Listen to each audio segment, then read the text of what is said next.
సత్యనారాయణ వ్రతానికి అంటే ఇంటి హౌస్ వార్మింగ్‌కి 30,000 అడిగాడంటండి పూజారి గారు. వీళ్ళు ఆహా! ఓకే అని జెప్పేసి అంతా అయిపోయింది. కానీ అదే రోజు రాత్రి ఇంటికొచ్చి తాగి తందనాలాడి వాళ్ళ ఆవిడని కొట్టేసి ఓ రచ్చ రచ్చ చేసాడంట. మరి ఏం లాభం ఇంటి మంచి కోసము పూజారికి 30,000 ఇచ్చారు గానీ మరి ఇంట్లో దేనికి గొడవయిందంటే ఫైనల్లీ ఆ రోజు ఎందుకు తాగావు? ఈరోజే గదా పూజ అందరూ రిలేటివ్స్ అందరూ ఉన్నారు. ఎందుకు తాగావు? అని వాళ్ళ ఆవిడ అడిగినందుకు కొట్టాడంట. ఏం లాజిక్కో నాకు అర్థం కాదు.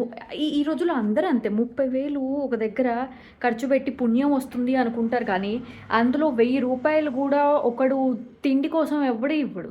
అంటే ఒక మనిషి నీ పేరు చెప్పుకొని 1000 రూపాయలే కాదు ఎంతైనా సరే ఒక పూటైన తిండి తిన్నా కూడా ఆ మనిషి నీ పేరు చెప్పుకొని 30,000 కాదు 30,00,000 పెట్టినా కూడా అంత పుణ్యం రాదు. అంత పుణ్యం వస్తది మీకు అన్నదానం ఏదైనా దానం కావాల్సిన వాళ్ళకి.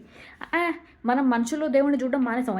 భగవంతుడు అంటే ఏమంటారు అలా రాయిలోనే